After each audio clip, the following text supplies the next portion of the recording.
Hey, beardy boy. He's bearded up, man. It's not a full beard. It's not a full beard, but it's full in density. Yeah. Yeah, very good. I didn't know I could do this. No, I didn't know you could do that. Pretty crazy, right? Yeah, it's pretty good. I'm glad it's not by choice, and I'm glad it will go when I get rush clearance from this film, but yeah, it's nice to know that I can do it. Yeah, it's good, isn't it? It's quite full, actually, isn't it? Actually, looking at it. Yeah, it's quite bushy goatee. It goes very red as well. I think the light in here is not the same. Yeah, a lot of, I mean, look at mine, I'm full on ginge in my tash. You're ginge, yeah. Is this Movember? I mean, I won't be given to charity, no, but I'm pretty sure that most men who just get on board with Movember just do it because they fancy growing a tash, but I bet it'd be interesting to know what percentage of people actually give to charity. I bet it's quite low. I hope it's higher than it should be. Yeah, I mean, obviously, I hope it's higher than it should be, Jack, but I'm just saying, I bet they do. There's a link below this podcast for Rob's Movember, if you'd like to. Oh, no, it suits you, very much suits you. Thanks. I feel I look quite... I mean, it's quite a thick upper lip I have, so I prefer a pencil tash. I think always looks better on people, but I've got good beard, you see, everywhere. I've got even you can go distribution. See, I don't have that. I have a bald spot, like, just below my right earlobe. So does David Beckham. Does he? Yeah, he hasn't got an even beard, but he rocks it. Yeah, I mean, hair and makeup were like, Jesus Christ, you are oozing with testosterone, to which I was... I nearly started crying when I said that. I was like, whoa, nobody's ever said that to me. No one's ever said that to me. You know what I think is really cool? Is I think people of South Asian, Pakistani origin have great beard coverage, like great colour, beautiful beard, sometimes quite silky, black looking. Even when it's trimmed, even with a low grade trim, the stubble looks great. Yeah, I'm always quite envious. It's a really good point, actually. So we can't talk about the project. Apparently, you're on some NDA until 2028, which is ridiculous.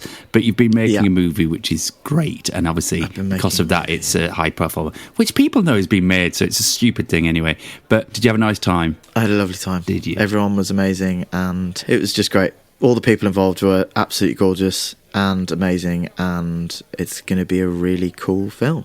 Yeah, great. Really, really cool film. And all your profound insecurities you discussed prior to filming, have they evaporated? They were very prominent for about a good 7 days prior to driving down to set. Yes, yeah. It was very quite... I think this is a really big thing about actors. I literally received quite a few messages from people. Saying what?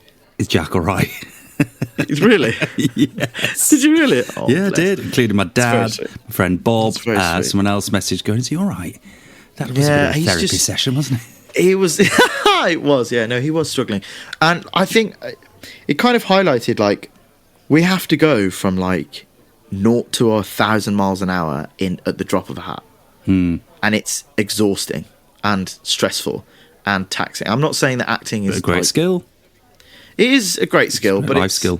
It's hard, man, and it's like it's such a pressurized. I don't know. I'm talking about myself here, I suppose. I put myself under so much pressure, but not being on a film set for a while, and kind of obviously I've needed to take the break and stuff, maybe a little bit longer than I wanted to, for loads of different circumstances, and to be on the size of the film set that I was on, this month, it was pretty. It was a lot, man. Was it a big, barn of a studio? It was air hangers. Air hangers. Yeah. And I'm very much looking forward to being able to talk about it when there's a press release that goes out with some additional casting. But it's the biggest set I'll probably ever be on, I think. How cool. What was the catering like? Unreal. Unreal. We shot a... I don't know, how much can I say? We did one of the days was a one-shot, a one-er. So incredibly intense. Trend, that, isn't it? So for people who might watch Adolescence or Zigga Zigga wannabe video, then you will know that a one-shotter is when the camera goes all the way through with no edits or intercutting. How many takes did they do on the one-shotter then? 33. 33 goes. 33. 30 seconds take. I have lost all sense of the words that I'm saying. They don't make sense anymore. To which the director kind of came in and was like, And then the first AD was about to say something, and then the first AD went, we kind of probably should give them 5 minutes. I think that's what was going on. We should probably give them 5 minutes just to get out and then reset and come out. So we sprinted out, and they'd made a dinner table for us, and we got you some toasties. There's about 12 toasties over there. Just get something down, yeah. So go and have a quick cigarette. So all of us in the main cast ran outside, have a cigarette. Ran back in, and I'm like, sweet, ham and cheese toasty. No, opened it up. Goya cheese, chorizo, fried red onion. Absolutely gorgeous. I'm like, I don't want to go back on set. Premium toast. Wolfed that down, ran back into set from the soundstage, and take 33 happened, to which the director shouted from his box and went, we fucking got it. And we went mental. I mean, did he get it? I mean, that's the interesting thing, is that I bet he doesn't even know what the good one was anymore. I mean... Have we got it? I don't know, because I haven't got rush clearance yet, hence why I've still copied. Yeah. Rush clearance is like, you're done now, and we've seen the takes, and they're called rushes, which is the raw footage from the studio, from the set. They've seen it, and they go, right, he's done now, he's cool. But I haven't had rush clearance yet, so I'm still waiting for that. But it was a glorious... glorious. Do they still pay you while you're waiting for that? No, of course not. They should, really. Of course not. My part got significantly... I want to be paid to wear that beard. Fucking tell me about it. My fucking dating life is just tanked. Yeah, that's the reason. Well, it is. Well, it probably isn't, to be fair. Absolutely tanked. But yeah, it was amazing. It was. It's going to be. Yeah, it's going to be quite an event when it comes out. Well, if you make it, you might get cut. But that'd be... Well, if they do cut it, they've got to cut out quite a significant moment. Yes, and that's all I'll say. Always good, so, and it's a one-shot, so they can't really cut it. So, yeah, great. Who knows? That's exciting. If I go to the premiere, the director was like, yeah, of course you come in. I was like, really? I was like, yeah, of course you're in. You're in it, aren't you? I was like, yeah, Sam. With a +1. So I'll... You're not coming. This beard will have gone, and I'll have got married by the time it fucking comes out. That's probably true. Oh, well, if not, I'm here. So, and then back to the drag of just sitting around doing fuck all again. Yeah. And this is what I mean about being out. So I spoke to my agent. Keep it positive, eh? I know, but it's hard, man. Yes, it's hard. We know, we've covered that. But well done. You made a movie. That's really exciting. You should be jolly. Yeah, no, it's great. Be positive about it. Work breeds work. You never know what's around the corner. Stay jolly. I'll try. Good to be live. How are you? Yeah, I'm good. I am good. I had a very busy few weeks dashing around. I've a lot of work, and then went to Gran Canaria with some pals. Squeezed that in between a visit to Paris to do some work. So it's great. I've never really been a big fan of Gran Canaria. I think it's a pretty ugly place. I think it's 4.5 hours away on flight. I think all of that makes it... Here he is. Welcome to the Clubhouse. He's just walked through the doors. Hello. Looking like a trucker, as ever. It's James. Hello. Fresh from a tailgate in Texas. Yes. Hello, everybody. Hi, how you doing? You all right? Not too bad. Mad one, but I'm good. You did that very quickly. You just had to sign a tenancy agreement. Yeah. Is this a renewal, or are you on the move? I'm moving 5 doors down. 5 doors down. That's little moving. 5 doors down. That's a Mystery Jet song, isn't it? 2 doors down. How many doors down? Didn't Dolly Parton do one? 3 doors down. There's got to be a few. Well, don't you worry, it'll be featured heavily on the intro, outro of this podcast. There will be some Holmes and the Hammer style Doors Down theme tune coming at you. That's good. Nice to see you, James. You're right. Why are you on the move? Because he lives. Because the flat that we're in is not very nice, and we found because I'm now managing. I'm on a bit of an increased income, so we're getting an extra bougie. Very nice. Yeah, Chewy will have his own room, which is lovely. Wow. Is there any accommodation above the pub? Could you be proper like EastEnders style landlord in time? That is the dream, but sadly not. That's a shame. I'll need to find a different pub when I want to do that. But I mean, I think you're born to be a pub landlord. I think this is. I would absolutely. I think this is a great career move for you. Totally agree, man. Yeah, good stuff. Thank you very much. And how is T? She's very good. Yeah, she's flying tomorrow, as she always does. Yes, that's the job. She's good. She's happy. Good. Very good. Very good. I'm loving the Heisenberg that Jack has got going on here. Thanks, man. It's pretty very, intense. very nice. Yeah, we have discussed that somewhat. You're in a Tash thin goatee combo. Yes, yeah. I normally have just the stash. Yeah. but I've not shaved for a few days. He's just a little gruff on the chin. It is nowhere near the heaviness that is Jack's scruff. Yes. It's been nice saying, I've been growing it for a part and then walking off. Why have you got that? It's for work, actually. It's for a part I can't talk about, which is really annoying when people can't talk about things. What are you doing? They're really wanky. I can't tell you about that. Anyway, we've got lots to discuss on the sporting front. We've got the Ashes to discuss. I'm not talking the Ashes. We have to talk the Ashes. We don't have to talk the Ashes, do we? We don't have to, but it'd be good to. We've got the Ashes to talk about. We've got Scotland qualifying for the World Cup to talk about. We've got Curaçao qualifying for the World Cup that I want to talk about. Is that how you say it? I think so. The smallest nation ever to qualify for the Euro Cup, Curaçao. I didn't think it was. How would you say it? Curaçao, is it? I think it's Curaçao. Pretty sure it's Curaçao. I thought there was a ch in there somewhere. Sorry. Curaçao? Yeah. Curaçao. Curaçao. Pretty sure. Anyway, yes. I've got a friend whose family hail from there, so I shall check and come back to you.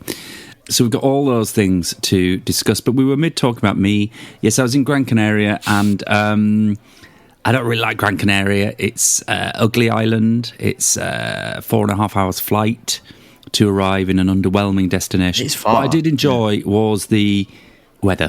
24, 25, which is obviously its USP at this time of year. Really nice. Did an all-inclusive, which I've never done before, lying around the pool, just, not paying for your drinks, sending someone off to get, assorted cocktails or whatever. It was nice, and I was there because it was Winter Pride, so there was 5,000 gay men all gathering in an outdoor shopping centre called the Jumbo Centre. I wasn't wearing leather as well, don't worry. But we did have a super fun time drinking and listening to terrible music, watching below par drag queens. So it was good. Yeah, very good indeed. My friend Jack did karaoke, and Jack is actually quite a good singer and has ambitions to be Britain's Eurovision Song Contest entry at some point in his future. I mean, you've got a dream, haven't you? But he feels like he really can be that. But he went up to sing The Promise by Girls Aloud, which he's a devotee of, and he started in the wrong key. But Jack, being Jack, just thought, I've done that, I'm committing. He just couldn't in the moment manage to switch it, and absolutely committed to the whole song with choreo in an off minor key for the whole thing. And it was really funny but painful to listen to. And he knew he'd done it and he was smiling, but he just couldn't seem to navigate back on track. So it was brilliant. I would suggest, one, he's probably not a very good singer, and two, he's perfect for Eurovision. Yes. Both those things. How does The Promise go? True. How does that song go? Love you, promise me. Oh, and in other news, you may have seen, because obviously you might be a regular listener, and you saw that we didn't release an episode last week, and we're back here. And as we put on the Instagram feed, we're now going to release this fortnightly. We're not splitting up. It's more a little mix scenario. We're just making time to pursue some solo projects. And it's quite a lot of work doing this, weekly. So not those 5 listeners, it is for me. But sorry, guys. Those 6 or 7 listeners we get. Sorry, 6, 7. I didn't mean to say that. You don't get 6, 7 listeners. Did you see Starmer do it at school? And the school were like, "We've banned that. Can you not do that in front of the kids, please?" Oh, really? It's really funny. I don't even know what it means. Yeah. No one knows. No, nobody knows what it means. But it's provocative. I know what 6'9" means. I know that one. What does that mean? Well, 69 is a sexual reference. That's a sexual reference. Yes, it is. Yeah, but I thought 67 was related to that. No, 69, but a bit earlier or something. I don't think it's about time. I don't think it's that 69. one. No. It's more about limbs and position. Anyway, this is not what we intended. But anyway, so fortnightly, sport, just in case you care. Good. So, shall we talk the Ashes? No. Yeah. Did you? Because I sent you guys some voice notes, because we discussed this before, that you do that thing with the timing. You either stay up and get involved, or you turn on the radio early doors to see what's happened, which I did on the first day, as probably many listeners did, and this is what I heard. Oh, dearie, dearie me. I've just woke up It's 6 o'clock in the morning, and put on the Ashes. This is the exciting thing, you see. I mean, it'd be much nicer for this, obviously, to be in the UK, and you can get up and watch a full day's cricket or have Test match special on. But when it is in Australia, as is inevitable, one of the fun things to do is to either stay up, have a late one and watch it on the telly, or you wake up first thing in the morning and you put on 5 Live Sports Extra Test match special, and you see how it's going. Oh,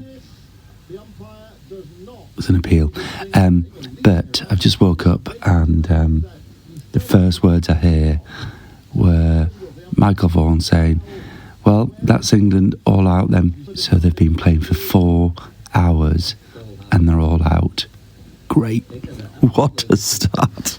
Apparently they only batted for like 35 overs or something.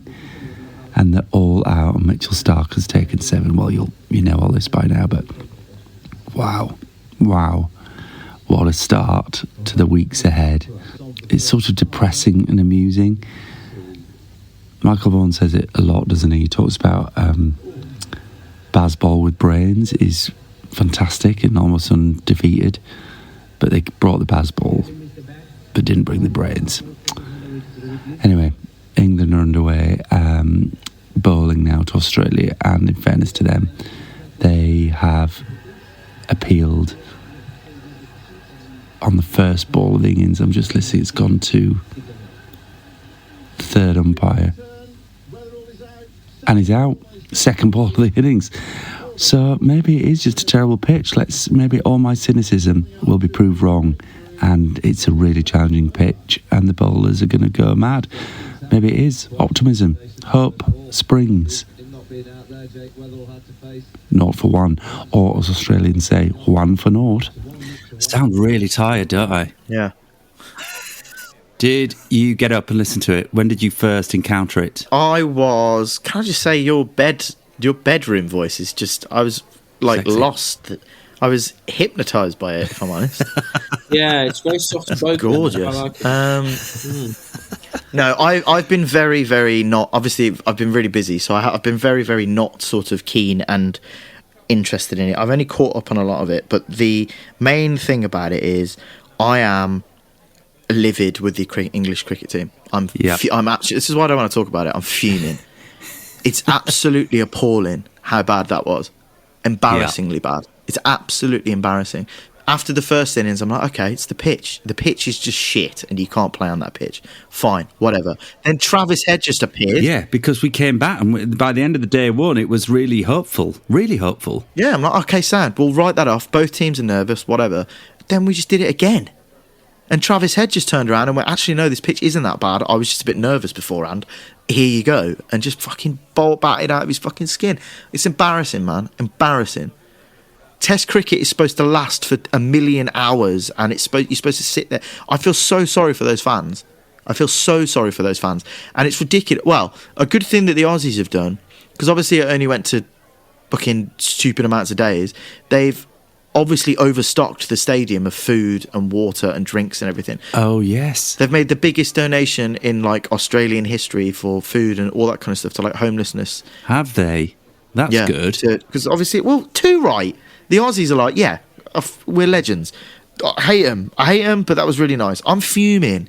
Yeah. I'm absolutely fuming. It's embarrassing. Absolutely embarrassing. It's Australia. It's the Ashes. You turn up.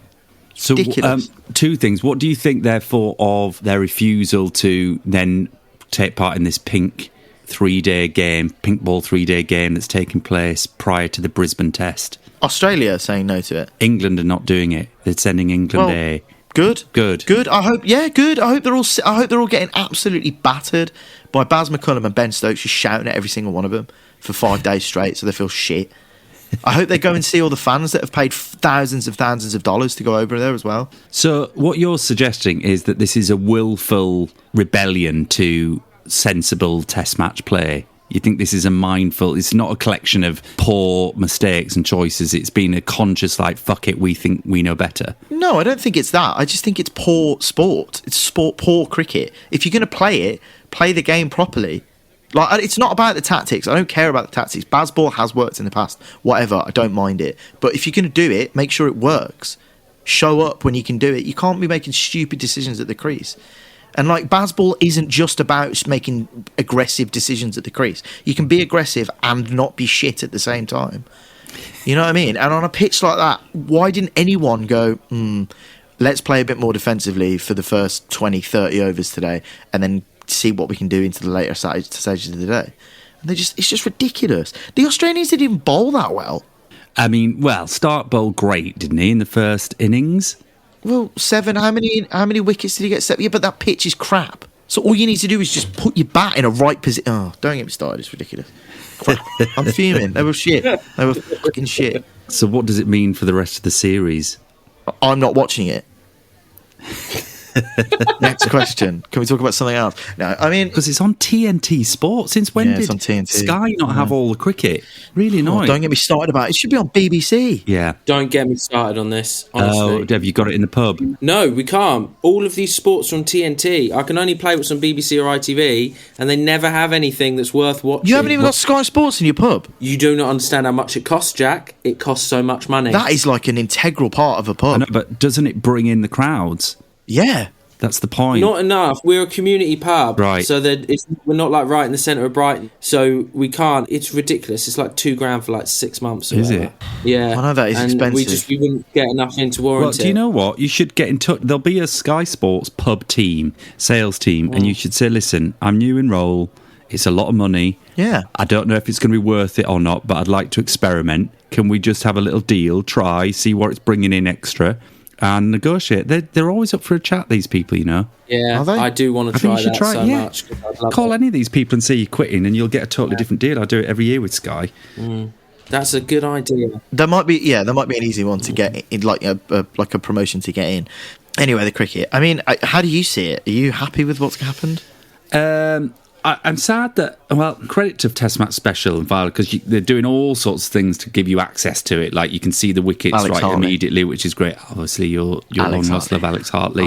There's loads of podcasts around it. What they're also doing, which I might do later on another Test match if there's going to be any play, is that you can actually listen to it like it was in the UK. They're going to do the live feed from like 10 a.m. right through and play the whole thing on Sports Extra 2 or something like that. So if you can avoid your social media, you could actually just listen to it through the day as though it was live, which is good, but it's quite hard to avoid it. But I don't know, I was quite excited by it initially. I thought, I feel like this is as good a chance as we'll ever have. Exactly. In Australia, in recent memory. And it just feels like you've got to admire Ben Stokes so many ways in his single-mindedness, what he produces, his competitiveness, the sense of self, and wanting to shake up the institution that is English cricket, English and Welsh cricket.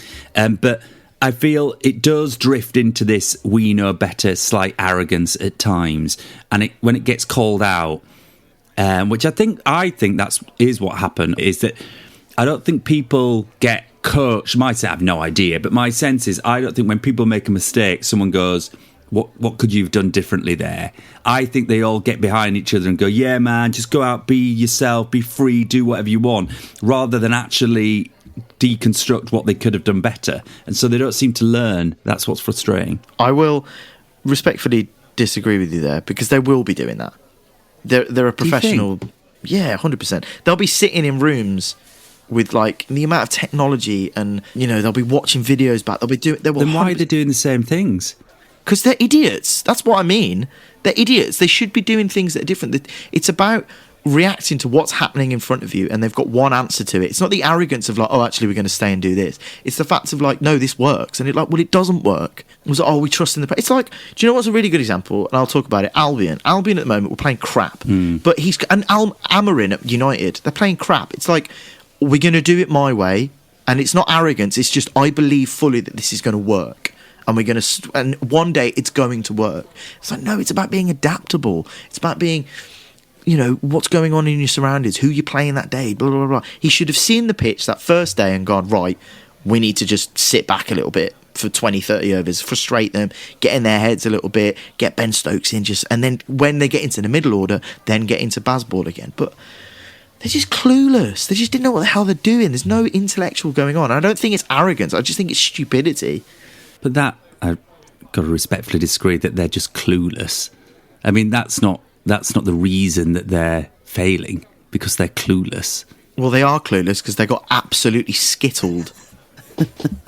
Absolutely skittled. Like, if Albion played Leeds tomorrow afternoon and we lost 8-0, I'd be like, we were clueless. We were ridiculous. They've got no options. That's what I mean. Anyway, it's fucking shit. I didn't want to talk about the cricket because I'm going to get angry about it. It's really pissed me off because I was really looking forward to it, and now it's all fucking gone. Okay? Oh, dear. We'll be back here in a couple of weeks. Anyway, Scotland. Yes. Now, that is great. The greatest game of football I've seen in possibly a decade. The goals.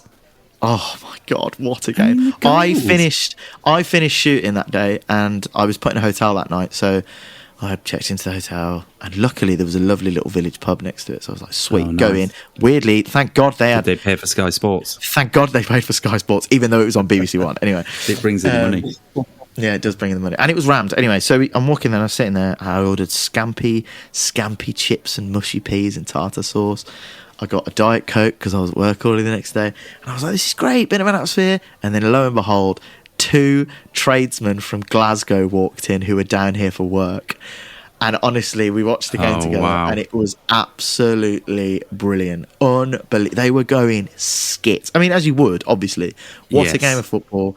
It's just, that's immortalised now forever for British football. Well, it's really hard as well because, like, we're English and we don't like Scottish football. But I am so...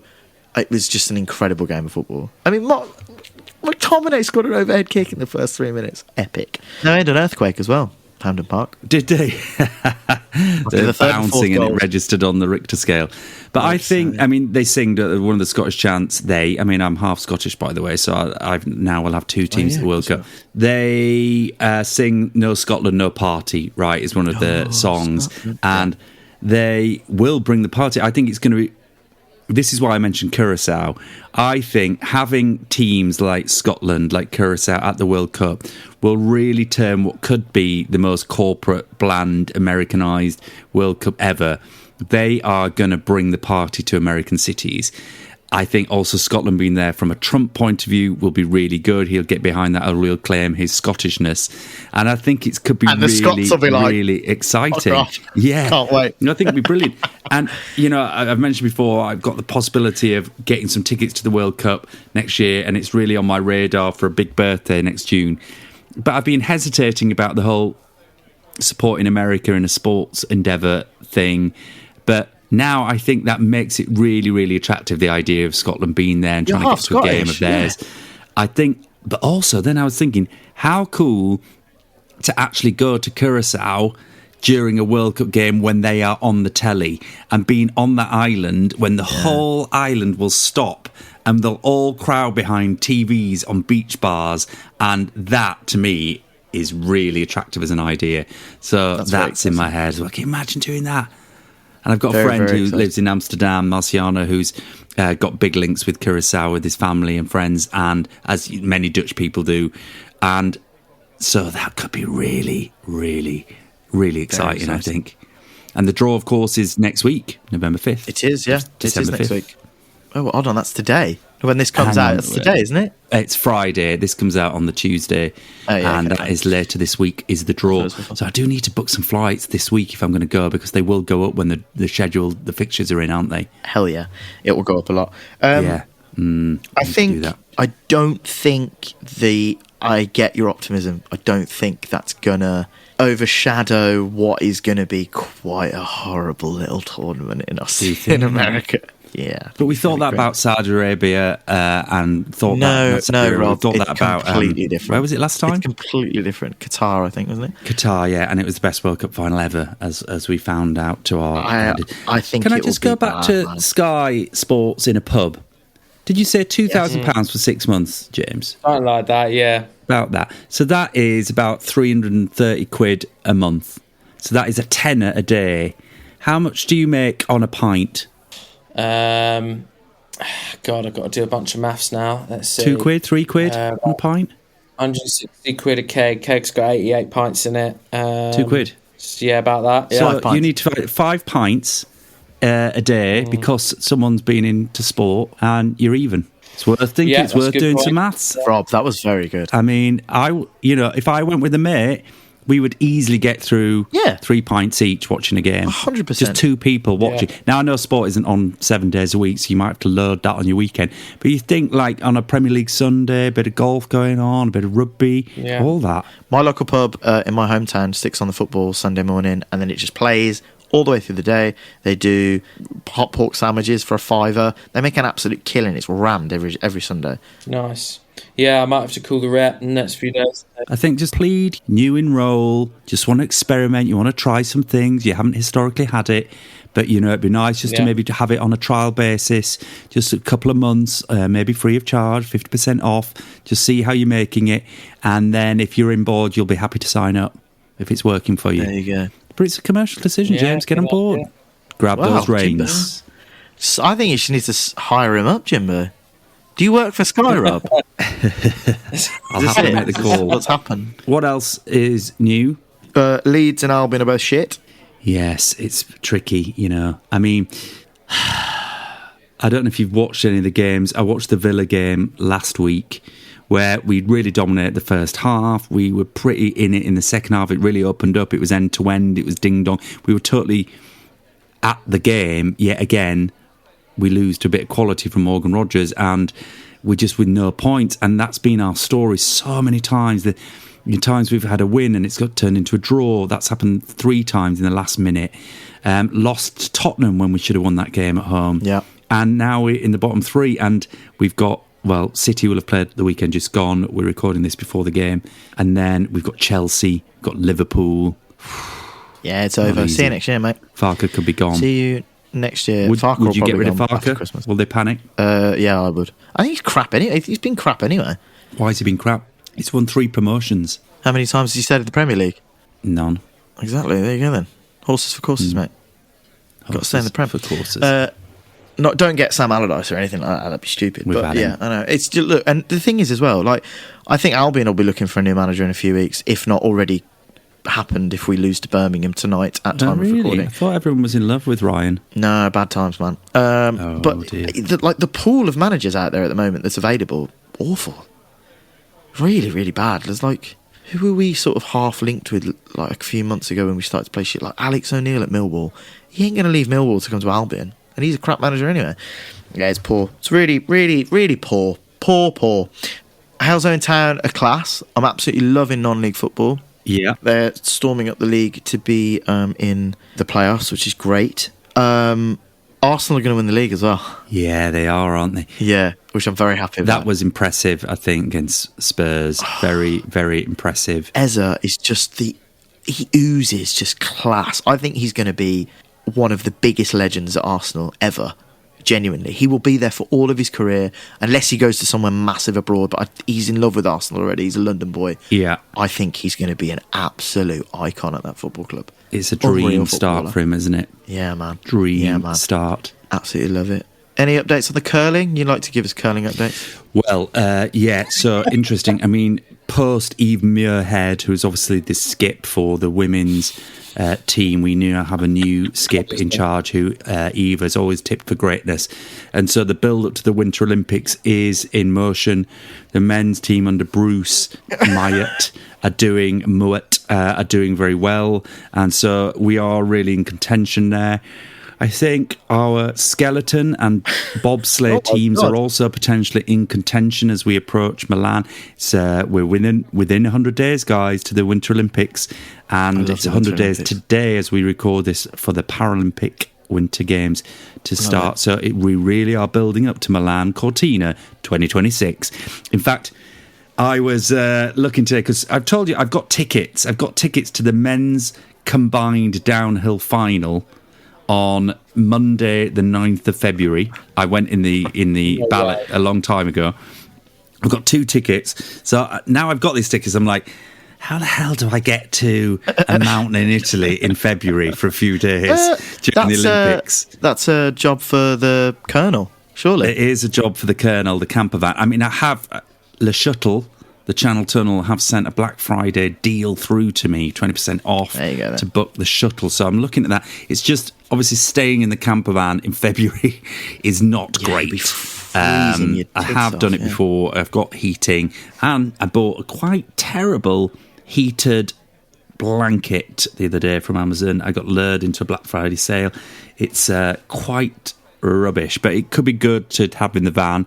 I don't know. I'm just at that age and stage where if I'm going, I'd like to do it bougie. Do you know what I mean? I'd like to be in a nice hotel and get a shuttle up to the thing. But I don't know. I need to decide today. But my friend Chris Bellametti, Swiss Chris, is skier extraordinaire, works for Swiss Air. He may come along with me, so I might set Chris on the accommodation journey thing, because it's just over the border from Switzerland, and get him in there. He's very good at that. So yes, there you go. Lots of travelling. Curling, if you want a long odds gambling. Oh, this is good. Can I tell you about this? Yeah. No. So me and some friends are in a lottery syndicate. It's me and 4 other friends, and we spend £5 a week each to have one line on the Euro Millions on Tuesday and Friday. No, we have 3 lines on Tuesday, 3 lines on Friday. You've got to be in it to win it. So there's a possibility there. There's a possibility there that we could become millionaires. That's the dream. If you won the Euro Millions, how much would you give to me? You've won 100 million. How much would you give me? 100 million? Yeah. Oh, so okay. So if I win 100 million, I'd get 20 million of that in our share on the syndicate, so I'd have 20 million. I think I'd happily give you £1,000. Try not to swear. You've sworn a lot in this episode already. £1,000? No, I would give you more than that. What would you like? 20 million? I'd be well happy with that. Nah, out of 20 million, I would. Got a lot of friends, guys. A lot of people to look after. I know you do. Here. I know. I'm going to be. What would be significant but life changing for you both? 50 grand to change my life. Well, I was going to offer you 100 grand. Oh, yeah, totally. James, would you like 100 grand? Exact same sum would be life-changing. You've known me longer, so he can have a grand. I'll have 100 grand, all right? Okay, so let's do a virtual shake here. If and of course, the same both ways, mate. Yeah, vice versa, obviously. And what I'm happy to do as well, guys, is I'll make that a proportionate donation. So what I'm saying here is if I was 20 million, you're getting 100 grand, and if it's 10 million, you'll get 50 grand, etc. Perfect. Great. So I'm happy to make that commitment live. Thanks, man. Today. So what would you do with it? Buy a house, not worry about not working for a bit. For 100 grand, buddy. I'd get a mortgage, though. You would get a good deposit down there. Yeah. Get a good deposit down, get a mortgage, and I'd buy a new car. That's it. And then I'd be back to square zero. Yeah. Square one. No, get on the property ladder, of course. Okay. Nothing exciting at all. I'd just try and live like my parents lived, but in a better economy, I suppose, for myself. Yeah. But that's impossible now. And a holiday. You're squeezing I'd probably do the Med. I'd do the Med for a couple of weeks. Yeah. Well, I'd love that for both of you if that could happen. Anyway, the reason I mentioned that was... You've won. Thanks, man. I can't wait to have £100,000. It's really kind of you. Wouldn't that be great if I just slipped that in? I forgot to mention I'm £20 million richer. We've won so far £247, which I've been collecting in our various, £4 here, £3 here. So I proposed to my pals that we try and start investing some of that money, and so I ChatGPT'd how to turn £100 into £1,000 in a fun way. Without taking your clothes off. And it's come up with a strategy, without, being stupid, but like some high-risk gambling, low-risk gambling, bit of investment, bit of Bitcoin or something like that. So it's given me a 30-day plan to try and turn £100 into £1,000. You're going to do it? So I put £30 of it, which is it suggested splitting it into 3 pots: sports betting pot, some investment pots, and some can't remember what the other one, like a Bitcoiny type stuff. Black market organ donation pots. No, all legal. So I've got £30 in a Paddy Power account, and I am doing some real safe bets just to incrementally increase it. So, for example, the other day when Chelsea were beating, who were they playing? Was it Brentford? Maybe 2-0. And with 4 minutes to go, I put on all of it on Chelsea to win 2-0. And the odds obviously were pretty poor. The odds were they're like 1 to 8 or something like that. But, I put on, I think I did a sort of combination of 8 or something like that. So I put on like 24 pounds, 20, what? 16, 20, 8 to 16, 60, 24. Yeah, so I put on 24, so I got £3 back. Nice. So it's just a way that would have been dormant, but in a quick... obviously I could have lost 24 quid, but more likely was I got 3. So I'm going to do some little things like that. I also did it on the South Africa playing Ireland with 10 minutes to go. South Africa were pretty ahead. South Africa to win was like 1 to 10. Put it on, got a couple of quid back. Nice. So I'm just going to do some little things like that just to keep trying to grow the pot. I think that's a great idea. If that turns into £1,000. Should be gambling aware, everybody, if you're into gambling. When the fun stops, stop. So this is fun, and this is just a very limited pot, low stakes, low risk. Yes, what do you think? Good idea? I think that's a great idea. That's really cool. I think, why not? I mean... Do you think it would be a good podcast, how to turn 100 into 1,000? Actually chart the journey. Yeah. Do it. I think it could be a new non-fiction people podcast. Yeah, you need more podcasts to edit anyway. Yeah, exactly. Yeah. I think that's a great idea. I know a few people who've done that on my friendship group. They do safe betting, or what it's called, even though there's no such thing as safe betting. Everybody knows there that. isn't. But they do low risk. Exactly, when the fun stops. He does low risk stuff, and he made a shit ton of money. Did he? Yeah, shit ton of money. I won't say how much, but yeah. Over a long period of time, but he's made a lot of money. Yeah. Some people have careers in it. Yeah, they do make a career out of it. But, be very wise. We're being flippant here, again, just to restate it. Go to Gambling Aware if you want to learn more about the risks of gambling. Exactly. I don't know if we had meant to say that, but it sounds like we should. Yeah, definitely. It sounds more professional as well, and it sounds like we care, so that's good. Yeah. Right, idea. Cool. Well, I need to go and get my car sorted. What's happening with the car? MOT? Oh, it's fucking fucked. I won't bore you with it. It's a whole podcast in itself, but it's going to cost a lot of money, which is a bit shit. It's so frustrating. So annoying. I got away with this year. The Colonel breezed through the MOT. Last year it cost me 50 quid to get through the MOT. Ooh. New fucking shock absorbers. I was like, what? So, yeah. But anyway, breeze through. So that's a relief now. Mine breezed through. This is all after it passed its MOT. I'm sorry to hear that. These are unexpected costs in life. Not good. But when you're a millionaire, it'll all be fine. Exactly. So, what are you up to, James? With the rest of your day? It's quiz night at the pub. Great stuff. Evening. Just finished the quiz not long before I came on this podcast. Have you got a question that you can give us now? You want to test one out? Yeah, test one out. Yeah. Here we go. You guys should know the answer to this one because it is sport related. Very good. The British Grand Prix is held at which circuit near the village of Championship? Correct. Well, I knew that, but I'm so shit on F1. God, it's not very challenging, the Dyke House quiz, is it? All right. Well, do you want another one? Yes. That was easy. This is a sport related, though. It's all right. We do have more to say. We are clever, don't we? Where is recognised as the location of the hottest temperature ever recorded on Earth? Somewhere in the Sahara Desert. The Antarctic. Antarctic? Hottest place on Earth? I know. Yeah. Did you say we are clever? Yeah. No to both the of those. Atacama? No. Go on then. It is Death Valley, California. Yes. Do you know what? I was just going towards that part of the world in my head. Very good, Death Valley. Yeah, makes sense. Well, there you go. If there's anyone's listening from Brighton, those are going to be 2 answers in the pub quiz. Yes, get ahead of the game. Get ahead that went out. Yeah. On this episode, released on Tuesday after the pub quiz. Yes. Well, just to put it out there, we've got Christmas. Should we continue the Stage Door Athletic Christmas quiz tradition? Yeah. I was just about to say that. Yeah. Would you like... Get to work, James. Yeah. Come on, Jimbo. I can do that. Yeah. Love it. So, just to say, in 2 weeks' time, I'll be sitting down with Ingrid McKinnon. I've previewed this previously, but we're going to sit down and have a really good chat about her amazing career as the West End's leading movement intimacy director, choreographer, award-winning, multi-award-winning, and, yes, Jack, I know, soccer mom. She's Canadian. We know it's football, but we're going to sit down, talk about what it is to be a sports parent, which we all have experienced ourselves with dedicated parents driving us around to various rehearsals and training sessions and all the rest of it through our child. So it'd be great to get an artist's perspective on nurturing a future sporting talent that is her son Maxwell. So next time we'll have that. Love to see you both. Have great days. Hope the car's all right. I hope the car's all right. Thanks, man. Good quiz. Get Sky Sports. Get Sky Sports. And never watch England play cricket again, ever. All the best. Love you, bye.